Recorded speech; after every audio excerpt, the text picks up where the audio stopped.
आज हम जिस रचनाकार की चर्चा करने जा रहे हैं, जिस कवि की चर्चा करने जा रहे हैं, उनका नाम है पद्माकर। पद्माकर रीतिकाल की कवि हैं, इसलिए हम देखेंगे कि उनमें रीतिकाल की विशेषताएं तो दिखाई पड़ेंगे ही। रीतिकाल की जो प्रवृत्तियां हैं वह उनके साहित्य में दिखाई पड़ेंगे ही। साथ ही जैसा कि हम जानते हैं कि किसी भी कवि के साहित्य में उसके जीवन में जो जो गुजरा है, जिस तरह से घटनाक्रम गुजरा है, उसकी भी कुछ प्रवृत्तियां दिखाई पड़ती हैं। तो आइए हम देखते हैं, पहले क्या हम देखते हैं।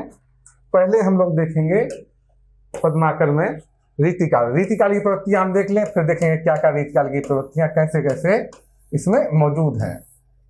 रीतिकाल की सबसे महत्वपूर्ण प्रवृत्ति क्या है? श्रृंगार का वर्णन। श्रृंगार का वर्णन दिखता है रीतिकाल में, ये मूल प्रवृत्ति है उसकी।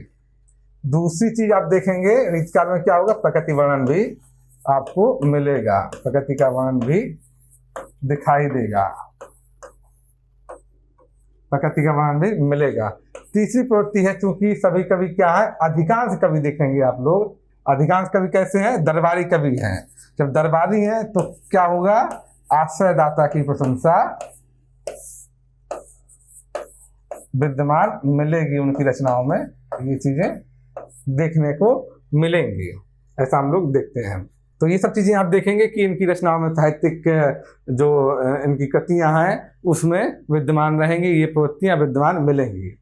अब हम आगे देखते हैं पद्माकर के बारे में। जैसा कि मैंने पहले भी कहा कि किसी भी कवि में जो कालगत प्रवृत्तियां हैं उनका प्रभाव देखने को मिलेगा, साथ ही उस रचनाकार में या उस कवि में उसके जीवन में जो घटनाएं हुई हैं उसका प्रभाव भी कहीं ना कहीं दिखेगा।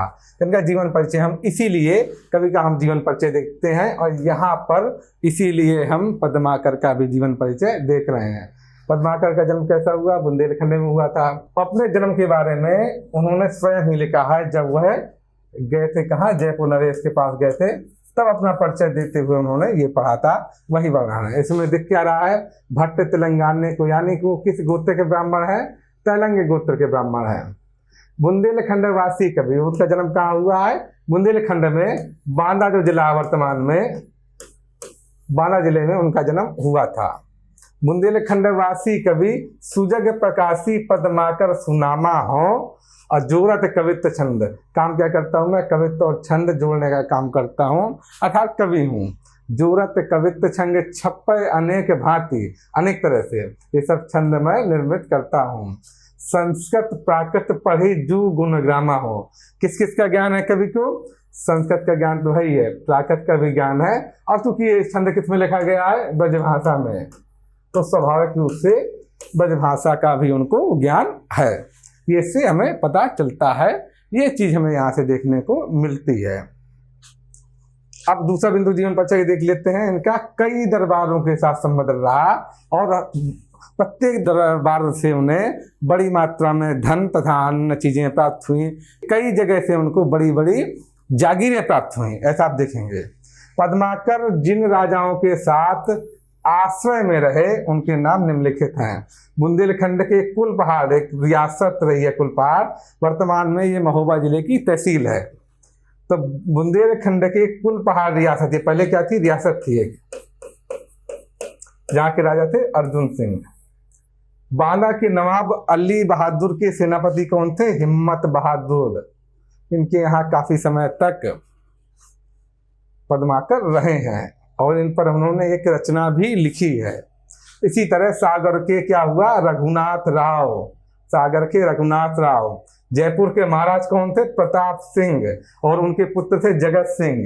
इनके दरबार में पद्माकर रहे हैं, इनके दरबार से पद्माकर जुड़े रहे हैं, और प्रताप सिंह पर भी उन्होंने रचना लिखी है, जगत सिंह पर भी उन्होंने एक रचना लिखी है। इसी तरह उदयपुर के महाराज हुए भीमसेन, इनके यहाँ भी रहे हैं, और ग्वालियर के दौलत राव सिंधिया, इनके दरबार में भी इन्हें सम्मान प्राप्त होता रहा है। जब इतने दरबार से इनका संबंध रहा है तो बड़े बड़े जागीरें भी इनको मिली हैं, बहुत सारे गांव मिले हैं, धन प्राप्त हुआ। जब धन रहेगा तो क्या रहेगा? विलासिता रहेगी। दृष्टिकोण कैसा रहेगा? सामंतवादी रहेगा। तो यही चीज यहाँ पर हम देख रहे हैं कि इनका दृष्टिकोण कैसा है, सामंतवादी है। क्यों है, इसकी वजह क्या थी कि इनके पास इतना अधिक मात्रा में धन था, बड़ी बड़ी जागीरें थी, इस वजह से विलासिता स्वाभाविक रूप से आ जाएगी। और दृष्टिकोण कैसा हो जाएगा, दृष्टिकोण सामंती हो जाएगा। अगला बिंदु देखते हैं, उसी वहीं से हमें छंद से समझ में आ गया था, ये संस्कृत के विद्वान है, प्राकृत के विद्वान है और ब्रजभाषा के भी विद्वान हैं। फिर आगे देखते हैं, जीवन के अंतिम क्षण में कई जगह पर ऐसा उल्लेख मिलता है, लिखा हुआ है, हालांकि इसी का प्रमाण नहीं है कोई, लेकिन फिर भी बहुत सारी जगह पर उल्लेख मिलता है कि जीवन के अंतिम क्षण में, अंतिम समय में उन्हें क्या हो गया था, कुष्ठ हो गया था। और वो कहाँ चले गए थे, कानपुर में गंगा तट पर निवास करने चले गए थे। और अंतिम समय में इसीलिए उन्होंने क्या किया, भक्ति की ओर झुकाव उनका दिखता है।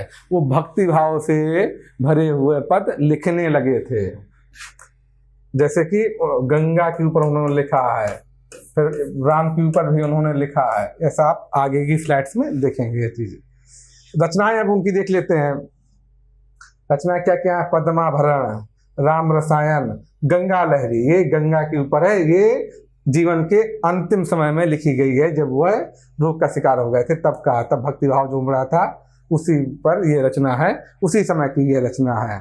हिम्मत बहादुर बिरदावली, यह जो बांदा नवाब थे उनके जो सेनापति थे अनूप गिरी महाराज या हिम्मत बहादुर सिंह, उन्हीं के ऊपर लिखी हुई रचना है हिम्मत बहादुर बिरुदावली। प्रताप सिंह बिरुदावली, यह जो जयपुर नरेश थे प्रताप सिंह, जयपुर नरेश से प्रताप सिंह, उन पर लिखी गई रचना है ये। जगत विनोद, यह एक लक्षण ग्रंथ है, और ये जो जयपुर के राजा थे इनके प्रताप सिंह के पुत्र जगत सिंह, तो उन्हीं पर ये जगत विनोद रचना लिखी गई है। इसी तरह प्रबोध पचासा, ये सब उनकी प्रमुख रचनाएं हैं। और ये कवि राज शिरोमणि की उपाधि जो है, यह राजा प्रताप सिंह ने, जो कि जयपुर नरेश थे, उन्हीं ने इनको प्रदान की थी, और इनको बहुत सारी मुद्राएं और जागीर भी उन्होंने दी थी। अभी तक हमने जीवन परिचय देखा, और देखा कि जीवन परिचय का हम जैसे जानते हैं प्रभाव भी रचनाओं में दिखता है, और कालगत प्रवृत्तियों का प्रभाव भी रचनाओं में दिखता है। अब हम देखते हैं पद्माकर के साहित्य की विशेषताएं। पद्माकर के साहित्य की विशेषताएं हम देखते हैं। जब भी हम किसी रचना की, किसी साहित्य की, किसी भी कवि के साहित्य की विशेषताएं देखेंगे तो दो पक्षों में देखते हैं, संवेदना पक्ष उसका साहित्य का और शिल्प पक्ष। तो पहले हम संवेदना पक्ष देख लेते हैं पद्माकर के साहित्य का। तो आइए देखते हैं, पहला बिंदु देखते हैं, जैसा कि कालगत प्रवृत्ति है, क्या श्रृंगार रस की प्रमुखता इनकी रचनाओं में दिखती है, वो स्वाभाविक रूप से दिखेगी। जैसे कि ये श्रृंगार का उदाहरण देखिए, पूस निशा में, पूस में भयानक सर्दी पड़ती है। प्रेमचंद की एक कहानी भी है पूस की रात, क्योंकि यही वो महीना है, यही वो समय है जब भीषण सर्दी पड़ती है। तो पूस निशा में सुबारुनि लय बनी बैठे दो मद के मत वाले, शराब पीने के लिए, मदिरा पीने के लिए बैठे हुए हैं। पूस निशा में सुबारुनि लय बनी बैठे दो मद के मत वाले, और त्यों पद्माकर झूमे झुके घन घूम रचे रसरंग रसाले। तो देखिए श्रृंगार का कैसा वर्णन किया गया है यहाँ पर, देखिए आप देख सकते हैं श्रृंगार रस की प्रमुखता मिलती है। जैसा कि मैंने बताया, जब धन होगा, विलास की सामग्रियां होंगी, तो व्यक्ति कैसा दृष्टिकोण रखेगा, व्यक्ति का दृष्टिकोण खुद ब खुद सामंतवादी होगा। स्वाभाविक रूप से व्यक्ति का दृष्टिकोण सामंतवादी होगा, क्योंकि इनके पास बड़ी बड़ी जागीरें थी, इतना अकूत धन था, तो स्वाभाविक रूप से दृष्टिकोण सामंतवादी दिखाई पड़ेगा।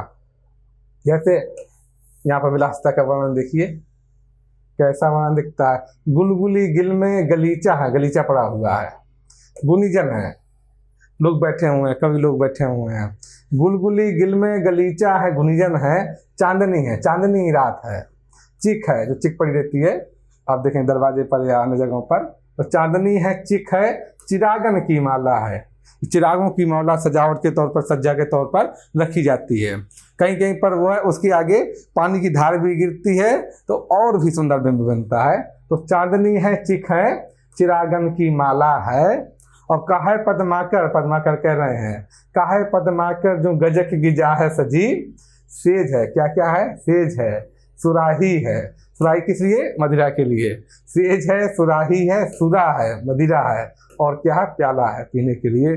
तो पूरी व्यवस्था की गई है, पूरा फुल टू इंतजाम है, उसी का वर्णन यहाँ पर पद्माकर कर रहे हैं। ये विलासिता का वर्णन देखिए, या फिर ये वर्णन देखिए, ये कहाँ का वर्णन है, जैसे कि आजकल में वर्तमान में होते हैं आपके थिएटर होते हैं फिल्म देखने के लिए, मूवी हाउस होते हैं। उस जमाने में क्या हुआ करती थी, रंगशालाएं हुआ करती थी, जहाँ पर लोग अभिनय देखने के लिए रईस लोग, विलासी लोग जाया करते थे। तो उसी का वर्णन यहाँ पर पद्माकर ने किया है। देखिए, आवत कंत उछाए भरे अवलोकिबे कौन निज नाटक साला, और हौ नची गाई रिझाऊंगी, जो स्त्री कर रही है, नृत्यांगना कर रही है कि हौ नची गाई रिझाऊंगी, मैं नाच गा के रिझाऊंगी, पद्माकर ज्यों रची रूप रसाला, मैं सुंदर रूप बनाकर मैं अपने प्रेमी को या पति को किस तरह से रिझाऊंगी, उसका वर्णन किया गया है, यहाँ पर दिखाई पड़ता है। तो ये किसका है, सामंतवादी दृष्टिकोण है, विलास का ही दृष्टिकोण है। किस तरह विलास की सामग्री चाहे, ये देखिए आप, रंगशाला, नाटकशाला देखिए, या यहाँ पर जो पूरा प्रबंध आप देखते हैं वो देखिए, दिखाई पड़ता है। लोक जीवन का वर्णन, रीतिकाल में आप एक चीज देखेंगे, रीतिकाल की प्रवृत्ति है कि श्रृंगार का वर्णन तो यहाँ खूब मिलता है, लेकिन जो नायक नायिका है,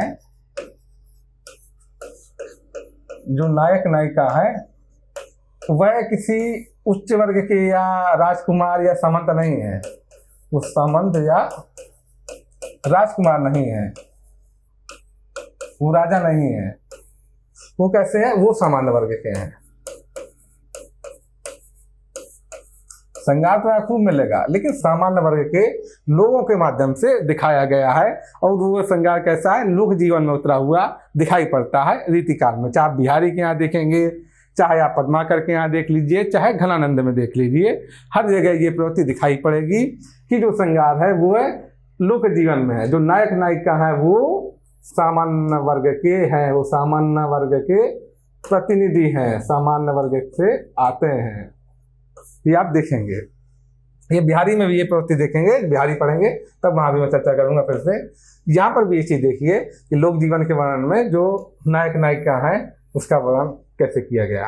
ये वर्णन किसका है, ये फाग का वर्णन है, होली उत्सव का वर्णन है यहाँ पर। और एक तरह से ये कृष्ण और गोपी का वर्णन हो रहा है, और कहाँ का वर्णन है, वृंदावन का वर्णन है। उसी का आधार लेकर ये छंद लिखा गया है, रचा गया है। देखिए, फागु की भीड़ अभीरन में, फागुन में रंग खेलने के लिए खूब भीड़ मची हुई है। फागु की भीड़ अभीरन में गही मतलब पकड़ के, गही गोविंद ले गई भीतर गोरी, खूब सारी भीड़ है, खूब इकट्ठा है भीड़। आप देखेंगे जगह जगह पर, हर एक शहर में, जैसे कि इलाहाबाद में लोकनाथ की आप होली देखिए, ऐसे ही अलग अलग शहरों में, वृंदावन में तो और भी होली मनाई जाती है, और भी जोर शोर से होली मनाई जाती है। तो वहीं का जिक्र है कितनी भीड़ है, तो उस भीड़ में वह जो गोपी है कृष्ण को बाहें पकड़ के, कृष्ण की बाहें पकड़ के ले गई है अंदर भीड़ में, उनको नहलाने के लिए, रंग लगाने के लिए। तो फागु की भीड़ अभीरन में गही, यानी हाथ पकड़ के ले गई, गोविंद मतलब कृष्ण को, गही गोविंद ले गई भीतर गोरी। और उसके बाद जब रंग लगा दिया, खूब रंग से नहला दिया, तब देखिए नैन नचाए, आंखें नचा के, नैन नचाए कही मुस्काए, मुस्कुरा के बोल रही है गोपी, नैन नचाए कही मुस्काए लला फिर आई जो खेलन होली। कृष्ण से बोल रही है कि फिर से अगले साल हमारे यहाँ होली खेलने के लिए आना। तो ये जो वर्णन है, अद्भुत वर्णन है, लोक जीवन का वर्णन है, क्योंकि लोक जीवन में ही इस तरह से भीड़ में रहकर लोग होली खेलते हैं। राजा नवाब इस तरह से होली नहीं खेलते हैं। तो लोक जीवन का वर्णन यहाँ पर किया गया है। आगे देखते हैं लोक जीवन का वर्णन कैसे कैसे है। एक वर्णन तो ये हो गया आपका, दूसरा देखते हैं उस समय जो पुराने समय में आप देखेंगे कि वर्ण व्यवस्था प्रचलित थी। अब वर्ण व्यवस्था के अनुसार राष्ट्र रक्षा का कर्तव्य किसका था, क्षत्रियों का कर्तव्य था कि राष्ट्र की रक्षा करें। वर्ण व्यवस्था के अनुसार तत्कालीन समाज में, तो समाज की इसी प्रवृत्ति का यहाँ पर वर्णन है। ये जो छंद है ये जगत विनोद का है, जो राजा जगत सिंह पर, जो जयपुर नरेश है, उन पर रचना लिखी गई है। इसको जगत विनोद ऐसे भी लिखते हैं, जगत विनोद ऐसे भी लिखा हुआ मिलेगा आपको कई जगह पर। तो ये उसका छंद, वहां पर जगत विनोद का छंद है। वहां पर ये क्या कर रहे हैं, पद्माकर बता रहे हैं कि जो राजा जगत सिंह है कैसे वह सभी क्षत्रियों के सरताज हैं, वो हिंदुत्व के क्या है, रखवाले हैं, इसका वर्णन कर रहे हैं। क्योंकि ये मुगलों के शासन का समय था, मुगलों के शासन का ये काल है, तो वहां इसका वर्णन किया जा रहा है कि छत्रिन के छत्र, छत्र धारण के छत्रपति, छज्जत छटान छिति छेम के छवैया हो। यानी तुम जितने क्षत्रिय राजा हैं, रजवाड़े हैं, उन सब के क्या हो, छत्रपति हो, और उनकी जो छत्रत्व की क्या हो, रक्षा कर रहे हो, तुम्हें उनके छत्र हो, ताज हो। यहाँ जो छत्र है ताज भी है, और छत्र का मतलब ये यहाँ पर छत्रपति, तुम्हें उनके मतलब उनमें सरताज होने के छत्र हो। क्यों, क्योंकि कहाँ पद्माकर प्रभाव के प्रभाकर, तुम प्रभाकर यानी सूर्य के समान प्रभाव रखते हो। कहाँ पद्माकर प्रभाव के प्रभाकर, दया के दरियाओ, दया के क्या हो, दरिया मतलब नदी, दया के दरियाओ हिंदुत्व के रखैया हो। ये जो जगत सिंह है उनकी चरित्र का वर्णन कर रहे हैं, उनकी विशेषता का वर्णन कर रहे हैं, आश्रयदाता की प्रशंसा के रूप में यहाँ पर ये वर्णन किया जा रहा है। तो इस कोटेशन को आप कई तरीके से लिख सकते हैं। एक तो ये कि आश्रयदाता की प्रशंसा के रूप में वहां भी लिख दे सकते हैं कि राजा जगत सिंह का वर्णन कर रहे हैं, कैसे कि यहाँ छत्रपति बताया जा रहा है, सारे हिंदुत्व के रखवाला बताया जा रहा है, दया के सागर, प्रभाव के प्रभाकर, वो सब दिखाया जा रहा है कि किस तरह सुंदरता के आप में सौंदर्य कैसा है, कितना सुंदर है राजा, उस सब का वर्णन पूरा किया जा रहा है यहाँ पर। तो आश्रयदाता की कैसे प्रशंसा की जा रही है, पहली चीज तो जैसा आप इस्तेमाल करते हैं कोटेशन का। दूसरा आप कोटेशन का इस्तेमाल ऐसे भी कर सकते हैं कि यहाँ पर देखिए छा छा छा, ये सब कौन सा अलंकार है, अनुप्रास अलंकार के तौर पर भी इस कोटेशन को आप प्रयोग कर सकते हैं, इस्तेमाल कर सकते हैं इसका, इस छंद का। तो और तीसरा तो लोक जीवन का वर्ण है, लोक जीवन में वर्ण व्यवस्था कैसी व्याप्त है, क्योंकि उसी के अनुसार ही लोग उम्मीद कर रहे हैं कि राजा जो क्षत्रिय राजा है वही राष्ट्र का रखवाला है। तो लोक जीवन में वर्ण व्यवस्था कैसे है, लोक जीवन का वर्णन कैसे है, उसमें भी आप ये कोटेशन यूज कर सकते हैं। तो आपका ये कोटेशन तीन तरह से इस्तेमाल होगा। तीसरा ये तीसरे तौर पर। अगला हम वर्णन देख लेते हैं, अंग फड़कने का अंधविश्वास। तत्कालीन समय में ये अंधविश्वास प्रचलित था कि किसी भी स्त्री का अगर बायां बाजू, बाम मतलब बायां बाजू अगर फड़क रहा है तो इसका मतलब कि उसका पति उससे मिलने आ रहा है।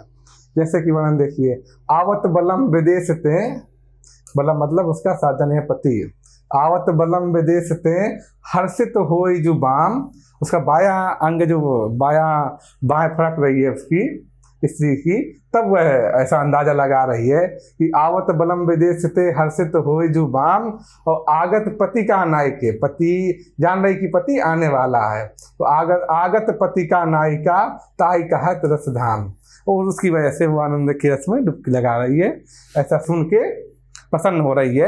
उसी का वर्णन किया गया है कि उस समय तत्कालीन समय में किस तरह से अंधविश्वास प्रचलित थे। ये अंधविश्वास कैसे होते हैं, लोक जीवन के होते हैं। तो लोक जीवन का ही ये वर्णन है। 1 2 तीसरा ये हुआ आपका, ये बड़ा इंपॉर्टेंट है, पद्माकर से यहाँ से प्रश्न पूछा जा सकता है। ये तो लोक जीवन का वर्णन, या आप देखेंगे प्राकृतिक वर्णन। लोक जीवन का वर्णन बड़ा महत्वपूर्ण है पद्माकर का, इसलिए मैं इतना सारा डिटेल में पढ़ा रहा हूँ, इतने सारे कोटेशन दे रहा हूँ, ये अच्छे से पढ़िएगा, याद कर लीजिएगा। 3 हुए।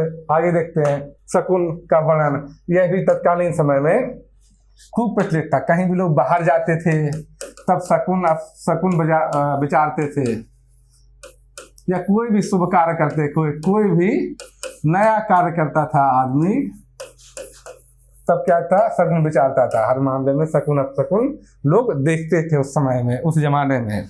ये पुरातन दृष्टिकोण है, परंपरागत दृष्टिकोण है, आपको दिखेगा, लेकिन लोक जीवन में चलता था, इसलिए लोक जीवन में इसका वर्णन किया गया है। आप देखिए कैसे वर्णन किया है कवि ने।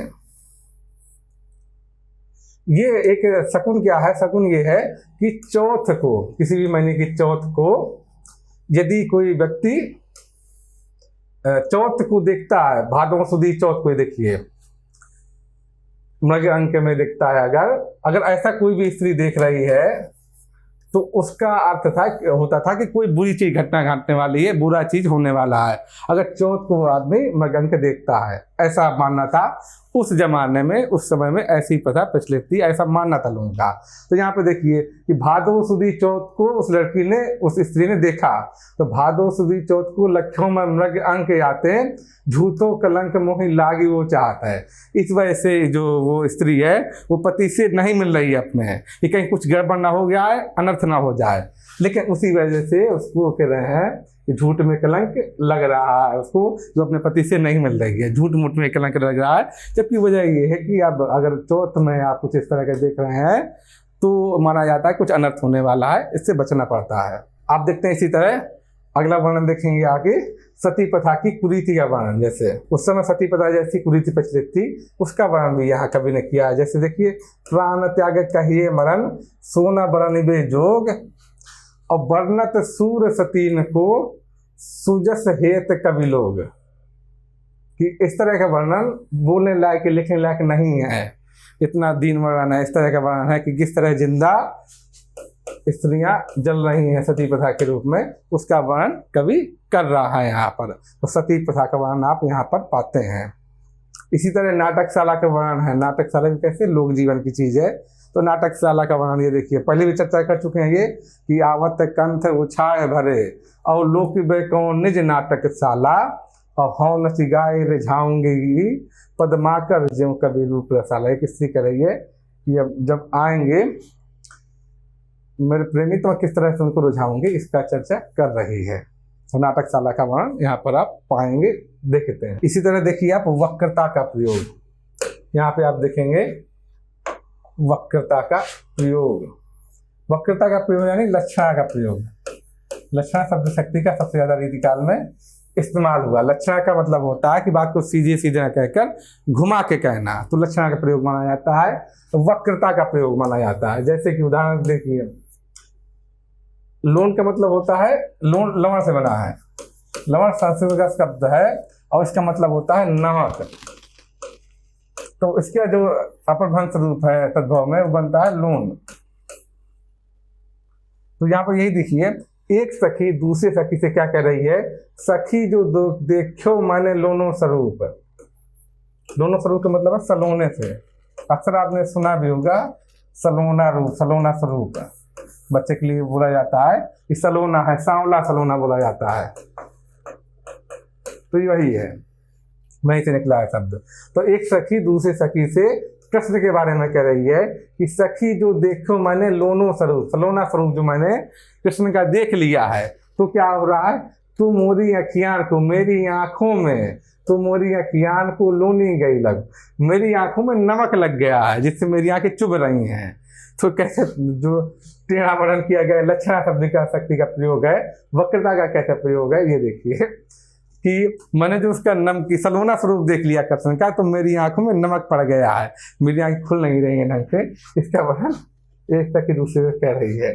आगे देखते हैं हम, ये देखिए, हाँ तो श्याम रंग में, श्याम मतलब यहाँ पर दो मतलब है, श्याम का मतलब काला भी, और यहाँ पर जो श्याम का मतलब है वो कृष्ण के रंग का मतलब है।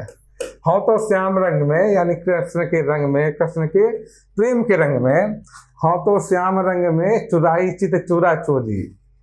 अब बोरत तो बोरियो पर निचोरत बने नहीं। कृष्ण के रंग में मेरा हृदय डूब गया है, मैंने चोरी से डुबो दिया था, तो उसमें चित चोरा चोरी, चोरी से मैंने जो डुबो दिया हृदय, मेरा हृदय डूब गया चोरी से। अब वो डूब तो गया है पर अब निचोरत नहीं बन रहा है, वो निकाल नहीं रहा, निचोड़ नहीं पा रहे हैं उसको। तो ये भी वक्रता का प्रयोग है कि मेरा हृदय कैसे कृष्ण के रंग में, कि जो कृष्ण का रस है उसके रंग में जिस तरह से डूब गया है, अब वो निकल नहीं पा रहा है, मैं उसको निचोड़ नहीं पा रही हूँ, ऐसी स्थिति हो गई है। तो ये वक्रता का प्रयोग है। शब्दों में कैसे टेढ़ेपन का प्रयोग किया गया है, वक्रता का प्रयोग किया गया है, ये आप यहाँ पर देख सकते हैं। इन दोनों ही में वक्रता का प्रयोग आप देखेंगे।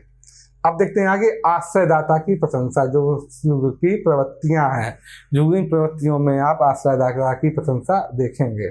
आश्रयदाता की प्रशंसा जैसे सिंधिया की प्रशंसा, माधवराव सिंधिया जो कि किसके सरदार, मराठा सरदार है एक, उनका प्रभाव जिस तरह से बंबई में जब उनका राज्य फैला तब उस समय की प्रशंसा में यह छंद है कि मीनागढ़ बंबई समुद्र मंदराज बंग, बंदर को बंद करी बंदर बसाए वो, बंदरगाह को बंद करके नया बंदरगाह बसाएंगे। क्योंकि बंबई में क्या हुआ, कब्जा हो गया सिंधिया का। और कहाँ पदमाकर कसक काश्मीर हो को, कहा पदमाकर कसक काश्मीर हो को, और पिंजर सो घेरी के कलिंजर छुड़ाएंगे। कश्मीर तक पताका फहरेगी सिंधिया की, और पिंजर सो घेरी के कलिंजर छुड़ाया होंगे। कलिंजर को भी ऐसे ही छुड़ाया जाएगा, कलिंजर पर भी सिंधिया की पताका फहरेगी। तो आश्रयदाता की प्रशंसा यहाँ पर की जा रही है। सिंधिया की प्रशंसा कर रहे हैं कौन, पद्माकर कर रहे हैं। सिंधिया के दरबारी भी थे पद्माकर, उसी वजह से उनकी प्रशंसा इतनी कर रहे हैं। यहाँ पर ये देखेंगे आप। आश्रयदाता की प्रशंसा, हिम्मत बहादुर की प्रशंसा कैसे हो रही है। संपत्ति सुमेर की कुबेर की जो पावता ही, तुरत लुटावत विलंब और धारणा। ये एक तरह की प्रशंसा की जा रही है कि जो भी राजा के पास हो वो और ज्यादा दान करे कवि को। उसी की संपत्ति सुमेर की, सुमेर पर्वत है, सुमेर पर्वत के समान इतनी बड़ी संपत्ति, संपत्ति सुमेरु की कुबेर की जो पावता है। कुबेर क्या, सबसे धनी व्यक्ति माना गया पूरे मृतक में, जो हिंदुओं का मृतक है उसमें से धन का देवता क्या है, कुबेर है। सबसे धनी व्यक्ति या धनी देवता माना गया है कुबेर। तो संपत्ति सुमेर की कुबेर की जो पावता है, तुरंत लुटावत, तुरंत जरा भी देरी नहीं करता राजा, तुरंत लुटावत विलंब और धारणा, जरा भी सोचता नहीं है, तुरंत वो कवियों को लुटा देता है। ऐसी प्रशंसा कर रहे हैं कि पद्माकर कौन कहा, हिम्मत बहादुर के यहाँ। और हिम्मत बहादुर से यहाँ उनको खूब जागीर भी मिली थी, खूब दान भी मिला था, ऐसे ही छंदों की वजह से। ये देखिए यहाँ पर, या आगे देखिए जो हिम्मत बहादुर की कैसी प्रशंसा की गई है कि हिम्मत बहादुर की साज चतुरंग है। उस समय सेना में कितने अंग होते थे, 4 अंग होते थे, तो चतुरंग बोला गया चतुरंगी सेना का। कौन सा, हाथी, घोड़ा, रथ और पैदल, 4 अंग सेना के हुआ करते थे। तो साजी चतुरंग चमू जंग जीतने के हेतु, जंग को जीतने के लिए कैसी सेना लेकर जा रहे हैं। हिम्मत बहादुर चहत फर फैल पे, इस तरह से हाथी पर चढ़कर हिम्मत बहादुर चल रहे हैं। और लाली चढ़े मुख पर, कपाली चढ़े, लाली चढ़े मुख पर, बहाली चढ़े वाहन पर, और काली चढ़े सिंह पर, कपाली चढ़े बैल पर। जिस तरह से कौन चढ़ता है, ये देखिए कपाली यानी शिव को कहा जा रहा है यहाँ पर। कपाली चढ़े बैल पे, बैल पे जैसे बैठते हैं, ये कोई शिव का वाहन क्या है, बैल है। काली चढ़े सिंह पर, दुर्गा देवी किस पर चढ़ती है, सिंह पर। तो उसी का वर्णन, लाली जिस तरह मुख पे चढ़ती है उसी तरह उसका वर्णन किया जा रहा है कि हिम्मत बहादुर किस तरह अपनी सेना लेकर जंग जीतने को चल रहे हैं। यहाँ पर उस स्थिति का वर्णन मिल रहा है। यहाँ पर क्या है, आश्रयदाता की प्रशंसा है। और तुलना किससे की जा रही है, देवताओं से तुलना की जा रही है अपने आश्रयदाता की। यहाँ पे आप देखेंगे भक्ति से संबंधित रचनाएं हम पढ़ चुके हैं कि जीवन के अंतिम क्षणों में, जो जीवन की अंतिम पारी है उसमें उन्होंने जब रोग ग्रसित हो गए तो भक्ति पर आधारित खूब रचनाएं की हैं। जैसे राम की ऊपर रचना देखिए, या जग जीवन को है यह फल, या जग जीवन को है यह फल, जो छल छाड़ भजय रघुराई। तो देखिए इस वर्णन मिलेगा। या गंगा के महत्व पर उन्होंने गंगा लहरी लिखी, उसी का वर्णन यहाँ पर। उसका छंद है कि धर्म मूल गंगा जल बिंदु पान करीबो, उसी का छंद है कि गंगा लहरी जो उन्होंने गंगा के महत्व पर लिखी थी। प्रकृति चित्रण, प्रकृति चित्रण आपको रीतिकाल में खूब मिलेगा। तो यहाँ पर भी देखिए ऋतुराज जब बसंत आता है तो उसका सबसे ज्यादा चित्रण अगर कविताओं में मिलेगा हिंदी साहित्य में, तो हिंदी साहित्य में सबसे ज्यादा चित्रण ऋतुराज बसंत को मिलता है। बसंत को ऋतुराज कहा गया है, या इसी को क्या बोला जाता है, मधुमास भी बोला गया है। तो देखिए ऋतुराज बसंत का वर्णन कि कूलन में, केली में, कूलन में, केली में, कछारन में, कुंजन में, हर जगह पर, चाहे वो बगीचा हो, चाहे कछार हो नदी का, चाहे कूलन गलियां हो, हर जगह पर आप देखेंगे कूलन में, केली में, कछारन में, कुंजन में, क्यारिन में, बाकी क्यारियां हो, कलियों में, कलीन किलकत है। अब बीथिन में, गलियों में, ब्रज में, नवेल नई युवतियों में, बेलन में, अब बनन में, बागन में, जंगलों में, बगीचों में, बगरियो बसंत। बसंत क्या है? फैला हुआ हर जगह। इसका वर्णन देखिए आप यहाँ पर दिखता है, बसंत का वर्णन कैसे किया गया। यहाँ पर क्या है? अनुप्रास अलंकार देखें, बा बा बा बा बा बा की पुनरावृत्ति हो रही है। तो आप इसको कहा अनुप्रास अलंकार के कोटेशन में भी यूज कर सकते हैं, प्रकृति चित्र में भी इस्तेमाल कर सकते हैं, इसका प्रयोग कर सकते हैं। ये देखिए, फूल भरी भूल भरी फूल भरी फूलन में, फूल ऐसी झूलस फूलों के हिंडोले में। एक हिंडोला उत्सव हुआ करता था उस समय, उसका वर्णन यहाँ पर कवि ने किया है। हिंडोला उत्सव का, जिसमें फूलों का बड़ा इस्तेमाल होता था, उसका वर्णन यहाँ पर कवि ने किया है। ये उसी का वर्णन है। इसमें भी देखिए आप कि कैसे फा फा फा आ रहा है। तो यहाँ पर भी क्या है? अनुप्रास अलंकार है। अनुप्रास अलंकार आपको मिलेगा। सिर्फ विशेषताएं देखते हैं। सबसे पहले क्या भाषा शैली देखेंगे। भाषा कौन सी है?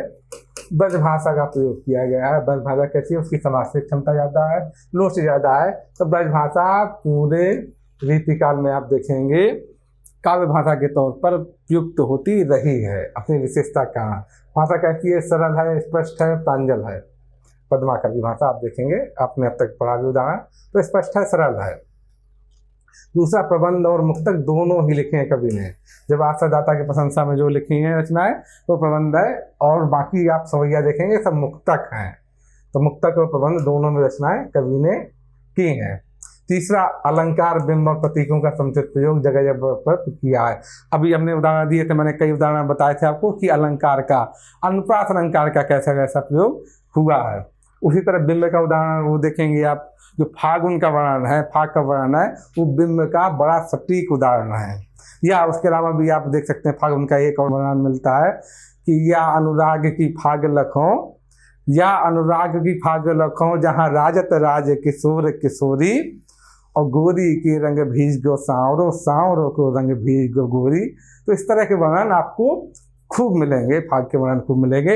या आप देखेंगे कि उसका गुलगुली गिल में गलीचा, जो बिंब है वो बिंब के तौर पर आप इस्तेमाल कर सकते हैं, प्रयोग कर सकते हैं। ये सब आपको मिलेगा। प्रतीकों का प्रयोग बहुत नहीं मिलता, कम मिलता है। जब आप प्रबंध रचनाएं देखेंगे उसमें कुछ कुछ दिखाई पड़ेगा, अपेक्षाकृत कम मिलता है रीतिकाल में। अलंकार और बिंब के प्रयोग खूब ज्यादा मात्रा में मिलते हैं, बहुतायत में इनके प्रयोग मिलते हैं। अलंकार जैसा हम देख चुके हैं, अभी भी देखिए, अब फिर दोबारा भी देख ले रहे हैं। ये देखिए, छा छा छा मिलेगा आपको, अनुप्रास अलंकार का प्रयोग। एक और उदाहरण देख लीजिए, छाए छवे छला छवे छिगनी छवे, छरा छोरम छवे छलिया छबीली, छल छाती छवे छल हो गया। किस तरह से कोई स्त्री है तो अपने प्रेमी से किस तरह छाती को छुआ कर चली गई है, उसका वर्णन यहाँ पर किया गया है। छा छा की देखिए कैसी पुनरावृत्ति यहाँ पर दिखाई पड़ती है। तो यहाँ पर कौन सा अलंकार है? अनुप्रास अलंकार है ये देखिए,